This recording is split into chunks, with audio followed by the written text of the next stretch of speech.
geologist, Dr. Rosilawati Zainul, Deputy Dean for Undergraduate Program, Associate Professor Dr. Peter Anning Tidong, Head of the Department of Urban and Regional Planning,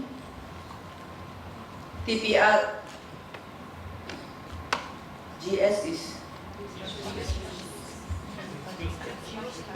Geospatial, sorry, Haji Muhammad Fahmi alias Adjunct Professor Department of Urban and Regional Planning, students, my dear students, colleagues, friends, ladies and gentlemen, Assalamualaikum warahmatullahi wabarakatuh. A very good morning, salam sejahtera, salam Malaysia Madani. First of all, I would like to thank Professor Surveyor TS Dr. Azlan Shah Ali, Dean of Faculty of Built Environment at the Universiti Malaya, along with all esteemed faculty members, for extending this kind of invitation to deliver the keynote speech for the Universiti of Malaya's Mayor Talk Series 2025. I'm very sorry that I have to make a slight change to the time. I know that the time is very crucial because I have to receive the President of Indonesia together with the Prime Minister at the Tangsi House in near YBhg, and I have to be there, I think by latest by 11, I suppose, or before 11. So but anyway, I consider this a great opportunity to advocate for sustainable urbanization, which, as you know, must be built on growth with equity and implemented with the highest responsibility to the people and planet, as what as the doctor mentioned just now. That as the former Under Secretary General and the Executive Director of UN Habitat, UN United Nations Human Settlement Program for long, I never miss the opportunity to advocate for urban sustainability with aspiring planners in front of me, architects, surveyors, and all members of the built environment profession. Every time I've been invited to any university talk or even to the primary and secondary talk all over the world, I will try to make the time to meet the leaders of today and the future leaders. Because your contribution is very vital for addressing the urban challenges that we face. We need your creativity to unlock the opportunities that lie ahead. I'm born in the 60s, I think maybe most of you are born in the 90s. So that we have different time frame.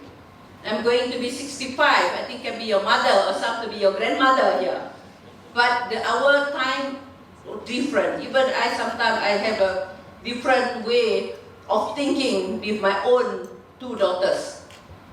But that's what we need, because you perceive things differently than us. When I was in the university, we don't have a computer. I'm not sure whether you know that we have to use a catalog in order to do the cut. You know, not even a desktop when I was in Cardiff. So I think this is the different, but anyway, you are the leaders of today and tomorrow. Many people say that, oh, you are leaders of tomorrow, but I tend to differ. You are leaders of today and tomorrow. So the Mayor's Talk Series is a platform for the doers. Why I say it's a platform for the doers. If you are not the doers, I think you won't be here in this room. Because you want to do something, you want to reform, you want to change something. That's why you come here for the knowledge, and I'm just sharing my knowledge. I'm not teaching you, but I'm just sharing my knowledge and my experience for the past 40 years in this profession. So for mayors are the front line, whether it is in making sure our cities function well from day to day, or in times of crisis like during the COVID-19 pandemic. During the COVID-19 pandemic, mayors are the frontliners anywhere globally. And at the same time, at the helm of the UN Habitat for 6 years, I was in UN Habitat for 6 years, I had front row seat witnessing and shaping the global response to lockdown economies. Because people will look at me, come on, Executive Director, what shall we do? Because COVID actually affected a lot of people at the cities level, on the ground. So I think this is very important. And we work with some 1,600 mayors throughout 193 countries to stay ahead of the curve. And during the crisis, we can see how important is to have a good multi-level governance, whereby policymakers, ministries, and governmental institutions all work together to ensure no one and no place is left behind. It's easy to say, sustainable development goal, new urban agenda, no one to be left behind, no space to be left behind. But how can you implement that to make sure that no one, no place is left behind? Allow me to introduce to you the principle of 4P. Public, private, people partnership. Well, public, it can be government, it can be DBKL, it can be, other cities or pejabat daerah and all that. And it can be also any organization. Private is the private sector, and also the philanthropies. And the people are people like you. People who live in a city and become the citizen. You know why? People don't say that netizen also only in the social media. But why people call it citizen? Citizen. You are living in a city. Citizen. And this collaboration, this principle, I'm brought to UN and I brought back to Kuala Lumpur is highlight the importance is to work collaboratively across all sectors to ensure our nation, cities, and economics work well for the benefit the people we serve. By leveraging public-private people partnership, we can create cities that are sustainable, inclusive, truly transformative for generations to come. But the 4 Ps is not only the whitewash. Yes, we have Town and Country Planning Act, public participation. I tried to defer. I don't want public participation anymore. When I mentioned that in KL, I said, this Dato Bandar don't want public participation. But I said, I want public engagement. Participate, maybe you participate, you go out, then I take down, I say, okay, take note all the how many people turn up, that's it. But when you go public engagement, we engage 2-way, 3-way communication. I think this is very important for us to have a public engagement. I mean, really engage and then take note. Of course, we cannot fulfill 100% of everyone's will, but we have. I'm using this administrative bottom up. Yes, bottom up, but without top bottom, you won't work. What I mean is that you have all the people, the bottom up, giving you the feedback. But if you don't have the visionary leaders, the top bottom, who are visionary, who are doing linking and also bringing any organization, and in the middle is a convergence of ideas. So remember, bottom up, top bottom, and convergence of ideas in the middle. That to me served very well during my 40 years as a town planner, as an ED of Executive Director UN Habitat, and now I'm trying to implement it in Kuala Lumpur. And in this keynote speech focusing on shaping the urban future, a mayor's perspective on global city management and governance. These are the topics. It's not easy to deal with within an hour. It can be a lecture, it can be a paper, but I'll try to share my experience. I will begin with the local and national context before sharing some of the global perspective. Why I said that? People used to say, think global, act local. I tend to differ also. I said, think local. Understand your challenges at a local level. What is your problem? What are the challenges? Think local, act global. Ask for help. Ask for maybe best practices. But when you go global, you have to apply local. So, instead of think global, act local, think local, think about Kuala Lumpur, what are the challenges in the Kuala Lumpur? Maybe I can get it global, get help from the national government, or get some feedback from universities. You know, remember the 4P? You are part of our partner, and then when you learn, then you have to apply and implement. And I mentioned also in when I came to the UN and also to the DBKL, they shows me all the report, the TIC report. You have whatever report that you need. Low carbon society report, climate action report, plan struktur report, plan tempatan report, then the plan strategic for the BKL report, for the case of the BKL. Also in the UN, when I was in the UN Habitat. Then my next question is that, where are the action, what are the impact? The people on the ground feel the impact of the implementation of the action. It's good, sometimes the city is overstudied, but there is no implementation. So this is very important. As you know that cities are the dynamic hub for innovation, culture and economic growth. And we always heard that city always create all this problem. But I said that it's not problem, but it's challenges. But I would like to challenge you. Can you help me to flip the script that cities are always problem of traffic jam, flooding, and then it's maybe in terms of the dirty environment, because cities is also the hub of growth.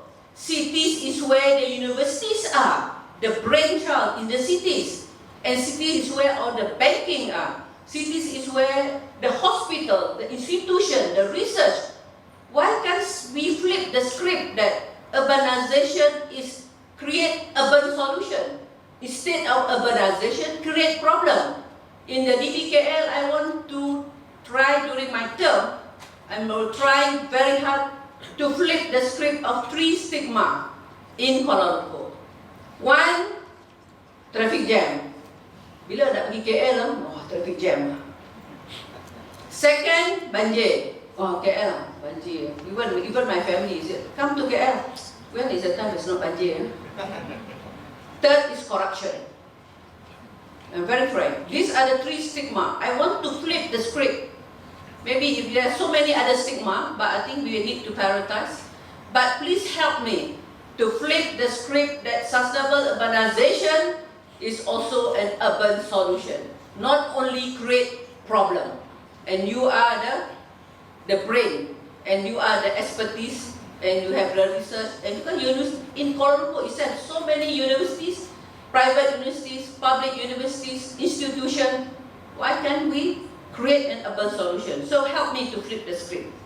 And at the same time, we are also at the forefront of pressing issues of rapid urbanization, climate change, and social inequality.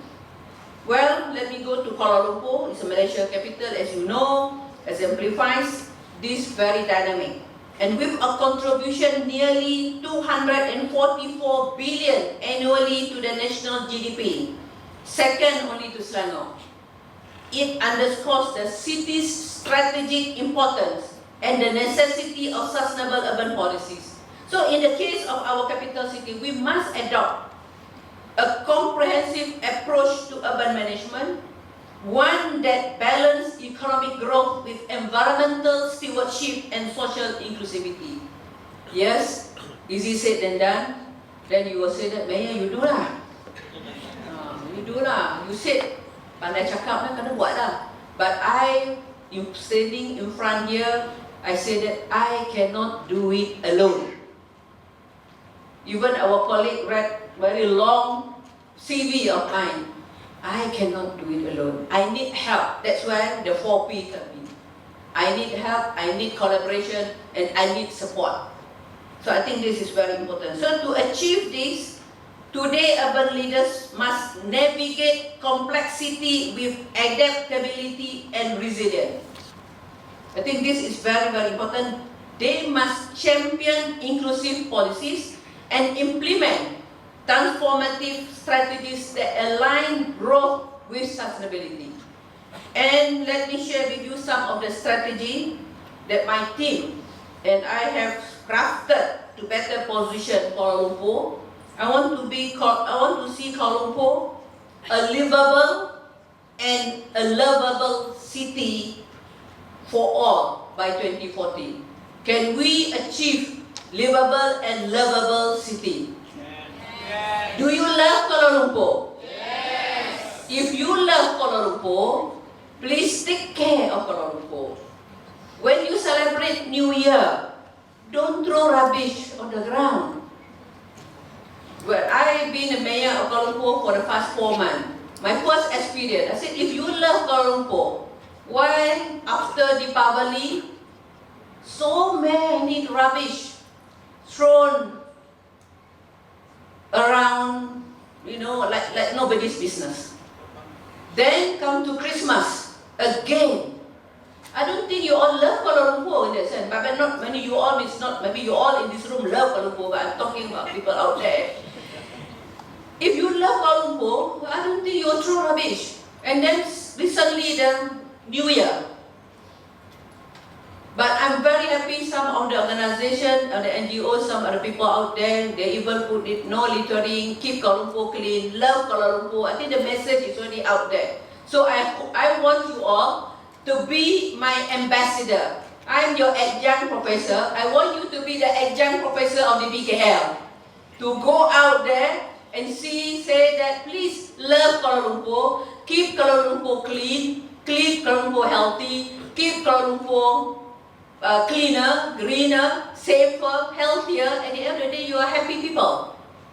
So I think this, if you love your house, I don't think you will litter your house.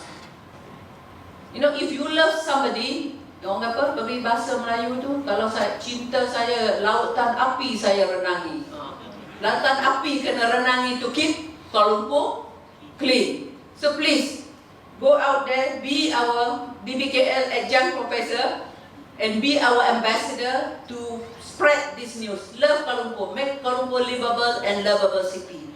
So that is how we want to do it. But after 100 days, I have a report here, 100 days. 22nd of November was my 100 days. This is my report as 100 days. I shared this with the Prime Minister and a few ministers. I will pass this to the Dean afterwards. As a 15th mayor first mayor, woman mayor of Kuala Lumpur. And fortunately, last night I was given by Nona Superwoman Award by Nona. Those who watch the Facebook. I'm very scared to have all this title. But well, people give it to me. I don't say that I don't want to receive it. It's not that I applied, but that they invited me. So, but as the first woman mayor of Kuala Lumpur, a lot of expectation. With all, when it came out in the newspaper, with all my long CVs, many of them thought that all the problem that was lasted for 10 years ago, I can change it within 10 hours. That is the expectation on me. But, as I said, I cannot do it alone. I need all your help. I need all your support. So, I have introduced 5 focus, and 15 flagship program, and they are inspired by the Kuala Lumpur 2040 structure plan and made up of initiatives designed to put our capital city on sustainable and inclusive pathway, I hope. But these are the 15 outcomes. We already have the budget for 2015 and 2016. And this is very action-oriented. I have all the people in charge. I introduced RACI in the BKL. What is RACI? R-A-C-I. The people who are responsible. Because normally, I said that, who are responsible? Oh, this one is planning department. There are 400 people in the planning department. Who is responsible? Planning department, Datuk Bandar. Okay. So I introduced RESI, responsible person, responsible. You are responsible. Of course, I am responsible for the whole Kuala Lumpur YBhg. But when it comes to the project, RESI is responsible. Who are accountable? A is accountable. C, who are people being consulted, and I is the informed. So, RESI, responsible, accountable, consulted, and informed. So there are longer lists than this, even the timeline and the deadline, and I set up the war room, not to have a war, but it's to monitor the implementation of this flagship program. And one of the initiatives stand out is a Kuala Lumpur Creative and Cultural District. We want to bring culture to Kuala Lumpur. We want to see Kuala Lumpur vibrant. When I came to Kuala Lumpur, at night I saw the inner city of Kuala Lumpur dead. When you go to other cities, I have the opportunity as an ED of UN Habitat, I have traveled quite a lot, somewhere around 52, 53 countries. And I've seen that at night, their cities are vibrant. So how can we bring vibrancy to Kuala Lumpur? That's why I think the government initiated Kuala Lumpur Creative and Cultural District as a testament to our commitment to heritage preservation. Somewhere near Dataran Merdeka, bangunan Sultan Bersama, you see there is already hoarding there because we want to renovate and restore. And I need you, you the young generation, help me. How can we make that part of the city, the inner city, more vibrant? Because now it's very quiet. What is it quiet? It's not safe. So I think we need a vibrancy there. So by revitalizing iconic landscapes such as Sultan Abdul Samad Building, Dataran Merdeka, as a catalyst for the wider transformation of downtown KL into a creative city of design. And we are now applying to the UNESCO to put this area as under city, to be listed under city of design. So this initiative not only celebrate our heritage and also support creative economy by empowering local artisans and hosting cultural events enriching the fabric of a city. That's why when the Prime Minister came to Rumah Tangsi, those who know Rumah Tangsi, if not then you can go and have a look, our first heritage conservation building, the conservation building in the BKL, and he said, "Wah, cantik bangunan ni." I didn't know that the building is so nice here for you after you renovate. And now we become a landmark, and the head of state, the head of government come, he want to have the lunch or dinner there. So I'm the host, that's why I need to rush there after this event. Second is that because this initiative not only celebrate, as I said, the economy, but it's also the local artisan. And second is on our Green City Action Plan. I was told, and I've seen it also, Jakarta is more greener than Kuala Lumpur. Those who went to Jakarta, you see Jakarta is greener than Kuala Lumpur. And this Green City Action Plan is another transformative effort, setting an ambitious creating 1,000 hectares of green spaces by 2030. And this plan includes the expansion renowned spaces like Perdana Botanical Gardens, which welcome over 1.3 million visitors annually. So by introducing urban parks and green corridor and green connectors, you know, Singapore, they have 360 kilometers of green connectors. And we want to connect all these small public spaces and also pocket parks. And we can enhance biodiversity and strengthen climate resilience. You know, biodiversity, SITY.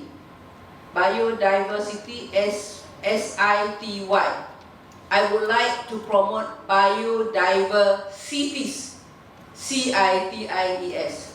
So by having these green spaces will serve as carbon sink and recreational area, promoting physical and mental well-being for our residents. It's already inside here under Green and Sustainable City. Through the program Kita Untuk Kita, okay, to K initiative, we are empowering over 600,000 residents in public and social housing. I realized that 40% of the public housing is in Kuala Lumpur. I think that's a problem. Address systemic challenges by improve shared spaces, creating inclusive playground, and organizing more than 1,000 community activities annually. And I already have the calendar of event. I will share it with you. Please join me. Universiti Malaya and YBhg is very near. Join me for our community program. Be our leaders. Be our volunteers. You are most welcome, because the impact is, we hope that by organizing this will create inclusive playground, organizing more than 1,000 community activities, and this impact is tangible with 15% increase in resident satisfaction with public amenities, demonstrating how community-driven solution can transform life. And we've seen it together. So I think it's important. I look to address climate challenges. Our climate resilient initiative includes significant upgrades to flood mitigation system. I know that during the last flood, I think been affected by the flood, and such as expanding detention pond by 25%. You know, I joined as a mayor of Kuala Lumpur on the 15th of August. 5 days, on the 5th day was flooding, where the Klang, or the Genting Klang landslide. On the 6th day, hari ke-6, sinkhole. I have to learn, I have to walk or run the ground, running, and to learn at the speed of light. You know why I said learn at the speed of light? I worked in the Penang before, but different guideline, different act, because the YBhg have a different act compared to other local government. I'm just learning, because I was 6 years not here in Malaysia. Then I have no time to learn. I have to make decision. And one of the question, or saya kata cuba masnya question, Datuk Bandar, is Kuala Lumpur safe? On my 6th day, ask me, is Kuala Lumpur safe or not? Asked by the media. How can you answer that? But you need to answer. So these are the challenges that we need to be, that apart from embarking the knowledge, one of the things that you need is you must be healthy. Health is the most important. Even though you banyak kan, ada assignment, but take care of the health. When your health is not there, you cannot deliver. So I think this is very, very important. And at the same time, what I did was that immediately I set up a task force.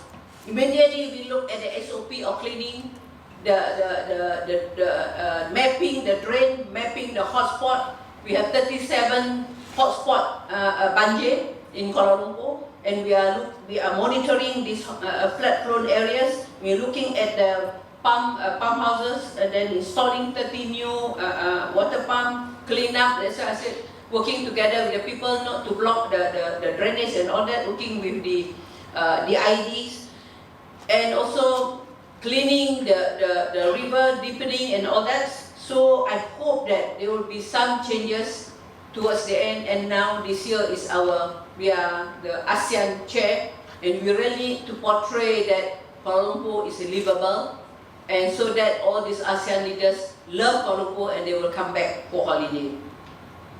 And then at the same time, come along with planting 50,000 trees annually, and we hope that we can get, well, of course, apart from those in the park, we would like to plant 1 million trees extra. So in our quest to enhance mobility, remember I said just now, the tree stigma, banjir, and also traffic jam. So in the quest to enhance mobility, Kuala Lumpur Public Transportation Network have made a remarkable progress. Now the MRT 3 LRT system cater for more than 1.2 million daily, and also the recent upgrades of the 40 new train. We work together with the people. Remember the 4P principle. We are our other partners, our friends, And this development have reduced commute time by 20% and bringing us closer to our ambitious target, but more work to be done.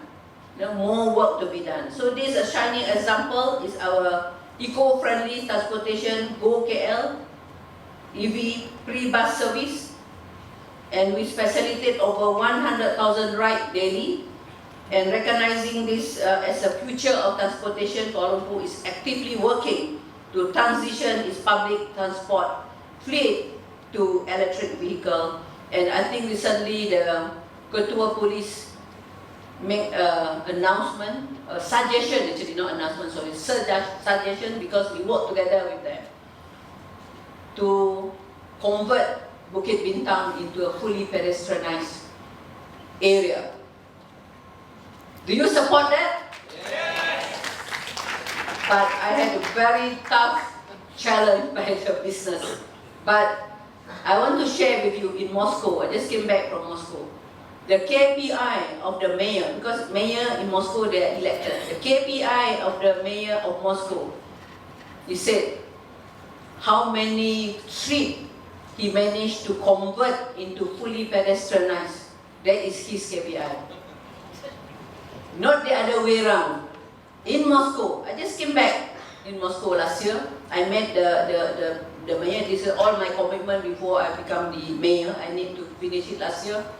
Then I asked, when I went there as an ED, it's only 3 streets. When I went again last year, 12 streets have been converted into fully pedestrianized. And he told me, it's my KPI. If I fail this, people won't vote me. Can we transform our community into that?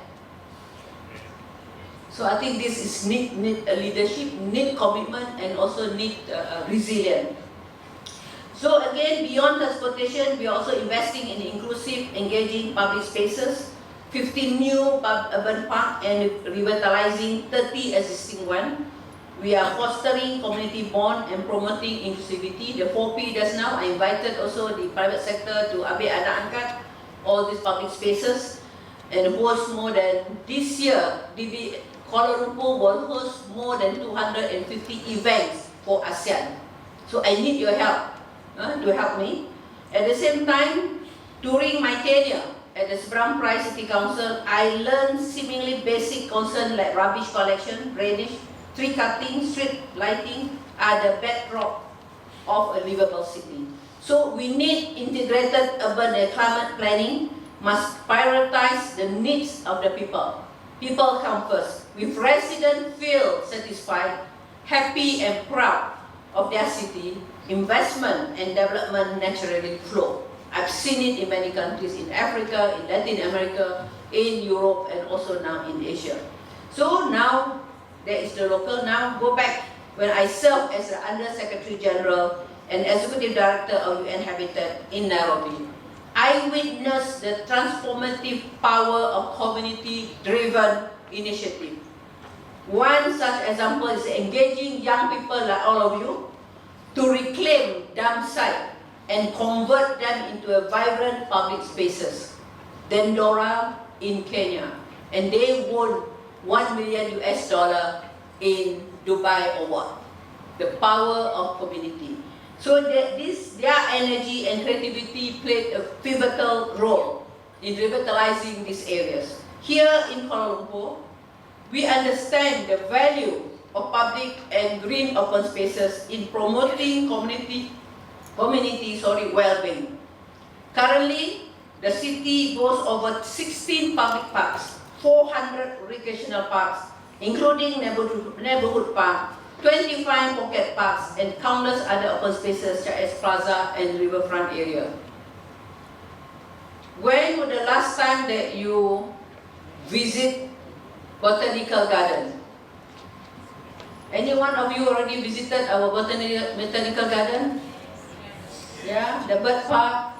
Go there and take a look, then give some feedback. Memanglah kerja banyak as a student saya tahu, tapi sikit-sikit keluarlah kan daripada UM Prof boleh kan? So I say that this is very important. So looking ahead, we plan to develop approximately another 110 additional open spaces including 10 potential new pocket parks. For example, Jalan Gading, Pocket Parks, and the Bukit Nanas, and there are many other examples. We hope to create Kuala Lumpur Central Park Conservancy.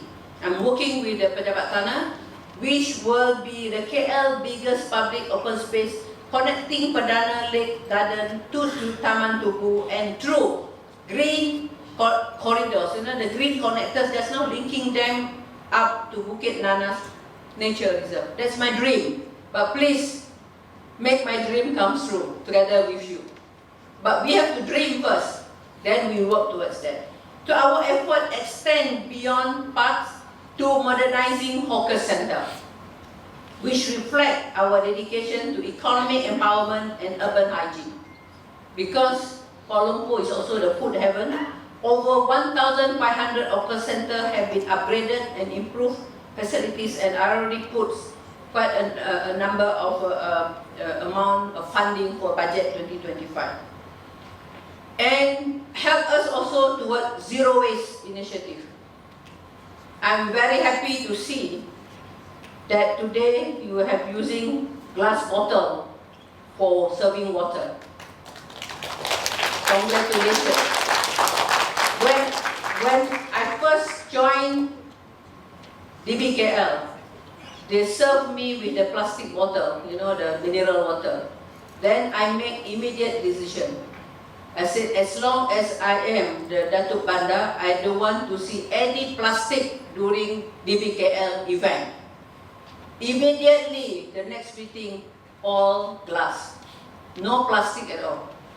We hope, because leadership by example, we say that, oh janganlah guna plastik, tapi kita pun guna plastik. I mentioned also that day in the ASEAN meeting chaired by the KSN. I put up my hand and said, please sir, look at the VIP lounge in KLIA, because saya berbalik ni. Kata, they also serve small water, mineral water, plastic in the waiting room, in the VIP room. And I hope that you will be taking out, because there will be many head of state, many head of government. We are talking about climate change, talking about green, but we still serve water in the mineral water, plastic. They said, betul ke?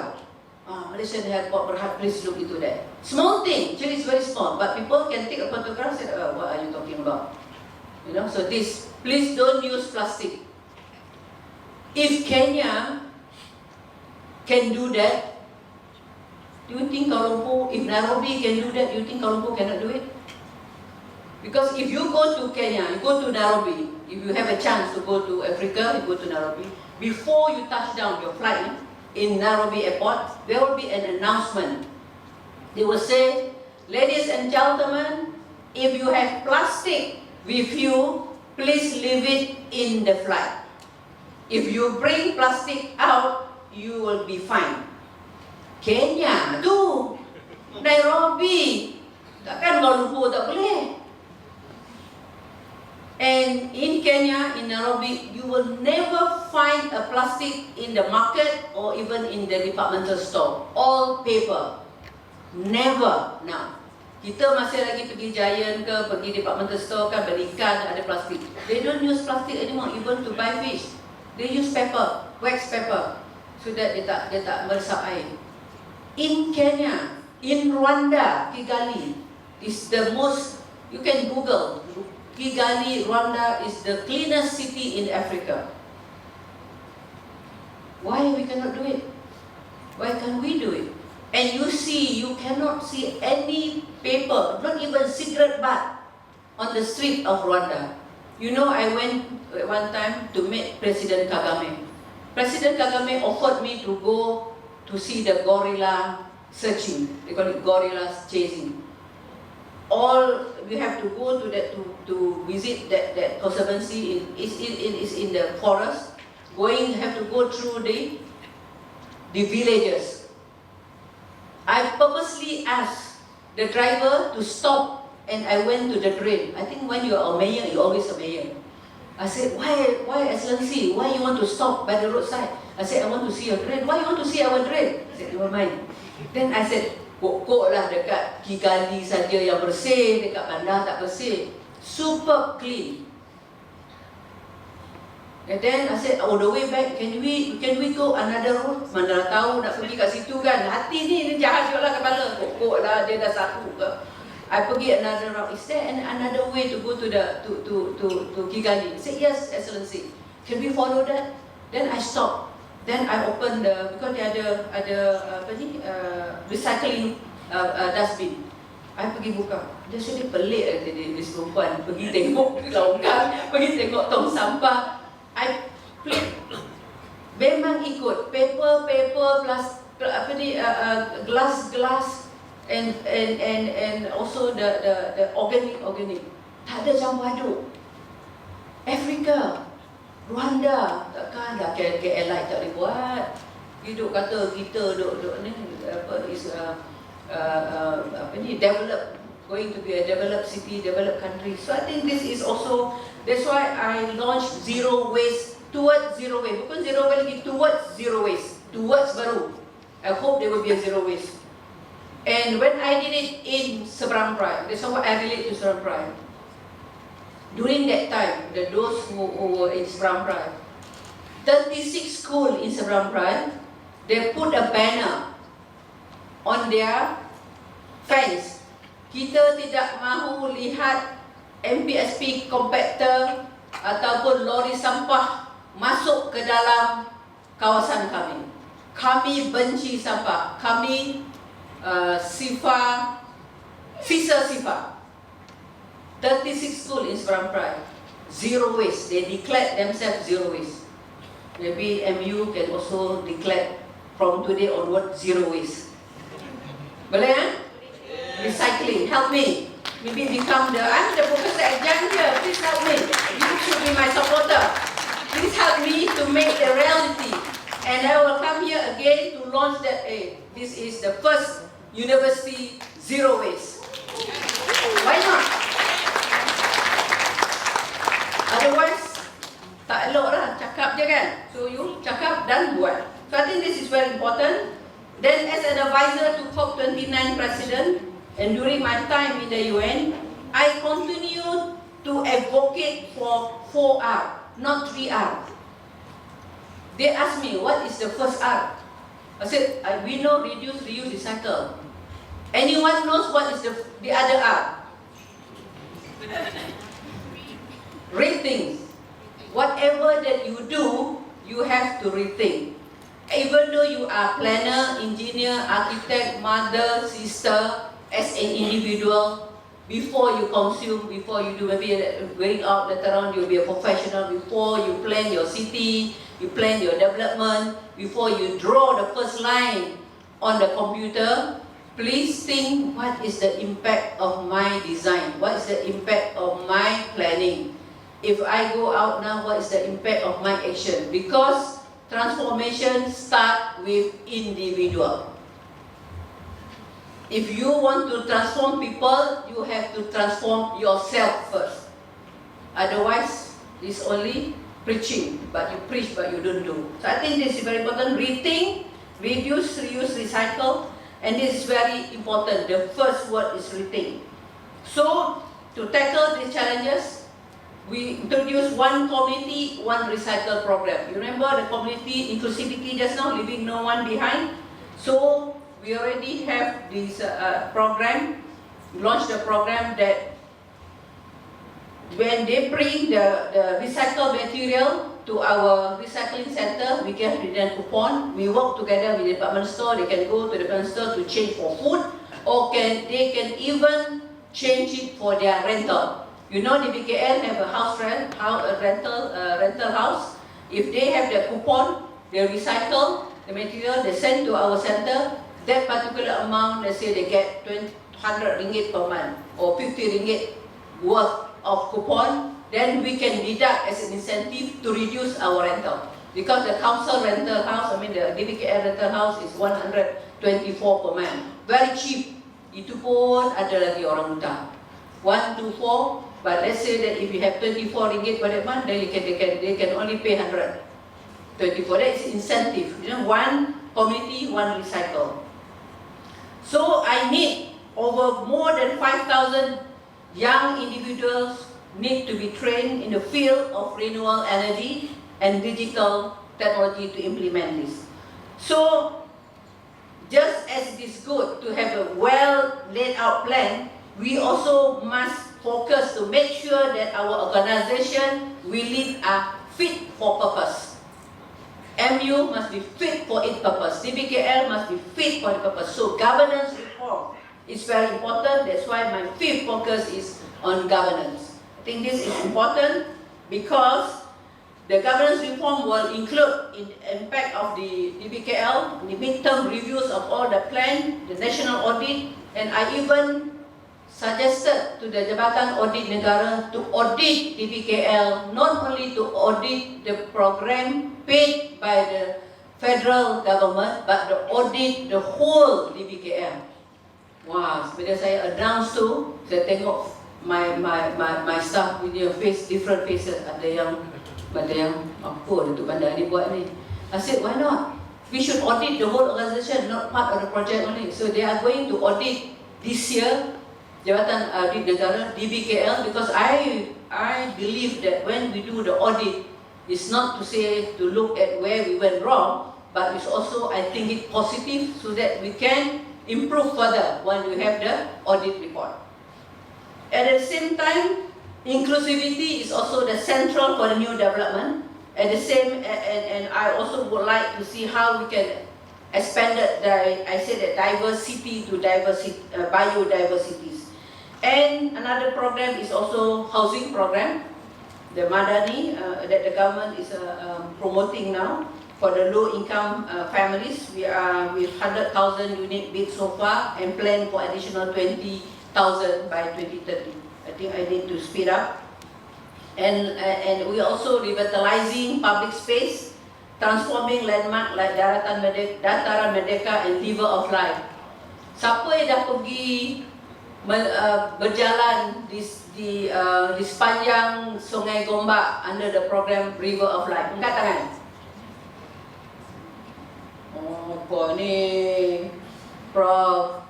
Pelajar-pelajar ni tak adventurous ni. Bagilah di masa untuk jalan, Prof. Ni banyak sangat kerja kot ni. Betul tak? Banyak assignment ya? Oh, pergi library je. Pergilah jalan Dataran Merdeka, jalan dekat River of Life, then you give some feedbacks, give some input. There are a lot of things that we need to improve further. Please, so that you can promote. You ada Instagram, ada LinkedIn, ada Twitter, ada Facebook. Please lah promote lah sikit, ya. And then at the same time also from now I'm going to the global urban management key challenges and opportunities. So from local to national, now I would like to broaden our focus to global multilateral. Cities across the globe expanding at an unprecedented pace. People used to say that the future is urban. Urbanization is unstoppable, but how you manage and plan urbanization, that is most important. So managing the rapid growth, at the same time, managing expansion requires meticulous planning to guarantee that infrastructure, housing and essential services are essential to all segments. But challenges are immense.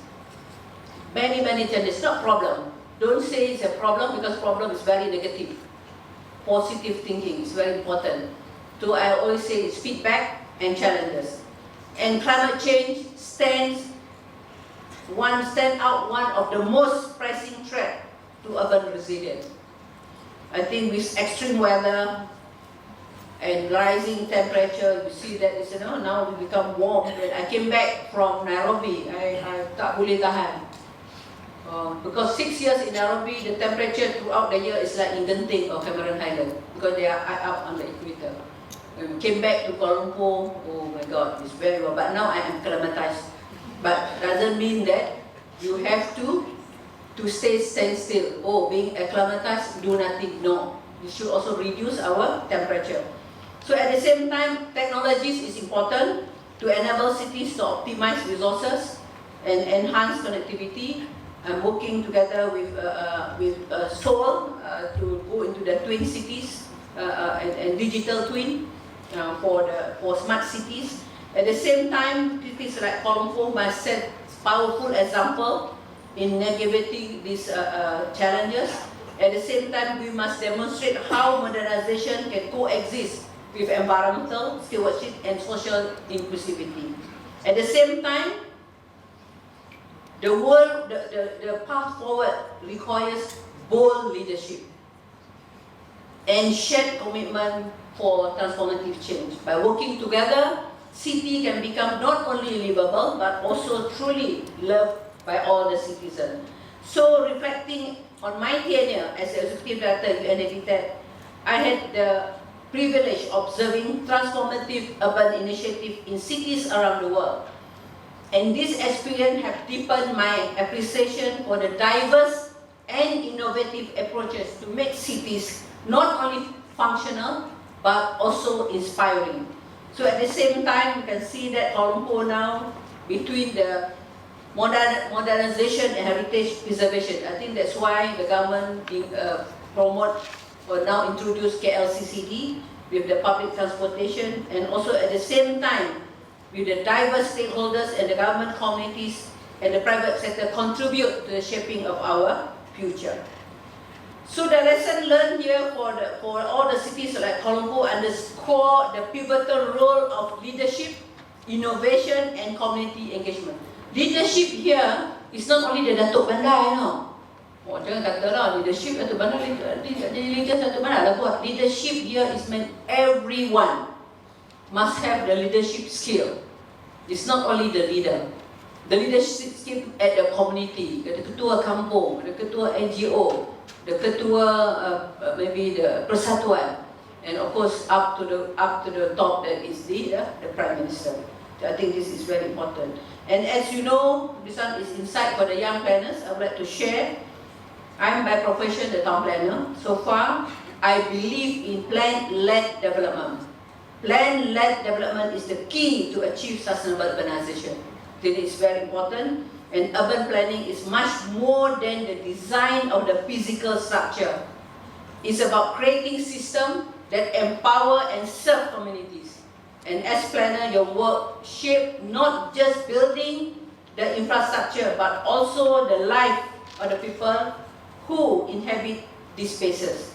So to achieve this, you must adopt a holistic perspective and that carefully considers the interplay of economic, social and environmental factors. I think you all dah dengar ni ya dalam lecture, so I don't need to dive more detail. So here collaboration lies at the heart of successful urban planning. Collaboration, because planning, managing a city is very complex. So working alongside with stakeholders, residents, government agencies, private entities, remember the 4P just now? Foster innovative solutions and ensure that inclusivity is the cornerstone of your effort. So I think this is very important, and equally important is resilience and adaptability. Guideline bukan macam Quran. They can be adapt, they can be flexible. But I remember the Secretary General used to tell me, Maimunah, you can bend the law, the UN law, but don't break it. Not just that I'm asking you to bend the law, but there are some times that you need a flexibility within the planning. So remember that your work has the extraordinary power to transform life. People used to say, last time when I was in Penang, they said planners playing God. So I tak faham kenapa pula. By colouring somebody's lot from changing from blue to green, habis. Blue is commercial, green open space. Dah habis purple orang tu. But from green to purple, mixed development, oh, overnight, billionaire. That's why they say planners playing God. Di sinilah God inverted comma lah. So, whatever that you do, the impact is far more than just the decision that you make in the office. So the future city management, the future of urban governance lies on the dynamic interplay of innovation, inclusivity and sustainability. This is very important. At the same time, integrating green infrastructure is no longer a luxury. It has become an essential strategy to mitigate the impacts of climate change enhance biodiversity, and strengthen urban resilience. So I hope that Kuala Lumpur will be setting a powerful example in this regard, with all your support, with the steadfast commitment to achieving carbon neutrality by 2050, and we have the Green City Action Plan, and want to target creating 1,000 hectares of green space by 2030. At the same time, we hope that we can make a significant progress that also been made in mitigating flash flood by addressing the critical issue, very basic, clogged drain, servicing pump houses. The cities has actually reduced the frequency of severity of flooding. At the same time, the transformation of urban center, you know, all those 11 member of 11 areas under the Member of Parliament, and this is also very important, not only the city center. And we look towards the future. The cities must rise up to the challenges of tomorrow and today through resilient innovation and also a leadership, political will. Capacity here is expert and funding and good governance that I introduce the word KT. Competent, accountable, transparent, effective, and efficient. Remember, 4P, 4R, RACI, KT. Ingat tak? Ingat tak? 4P, 4R, RACI, KT. KT, you must be competent, accountable, transparent, and you all that must be effective and efficient.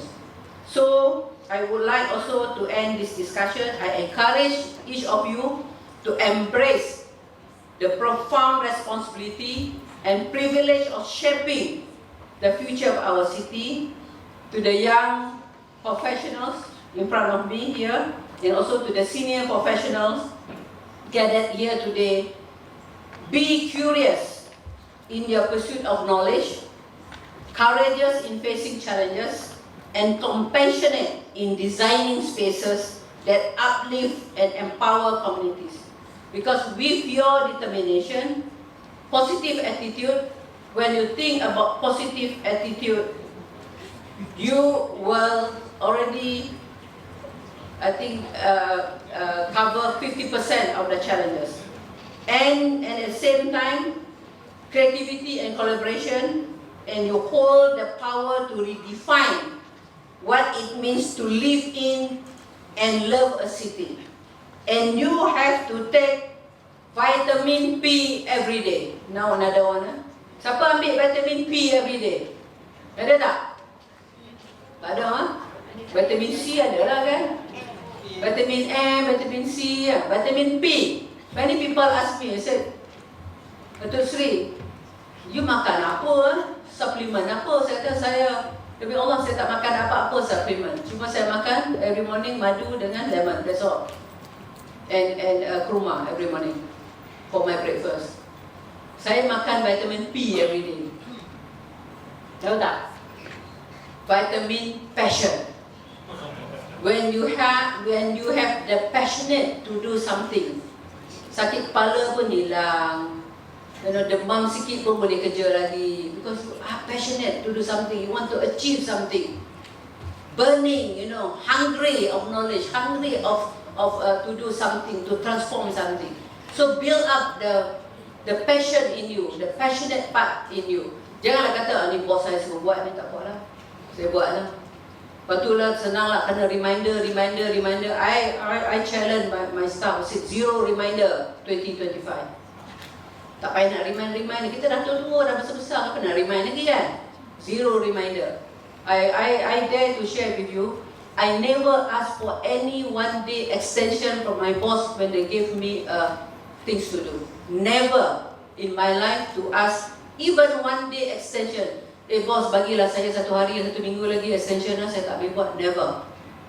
I want to share with you, when I joined UN Habitat, I was given 6 months to do the governance structure of UN Habitat, to be endorsed in Nairobi and to be approved in New York. 6 months.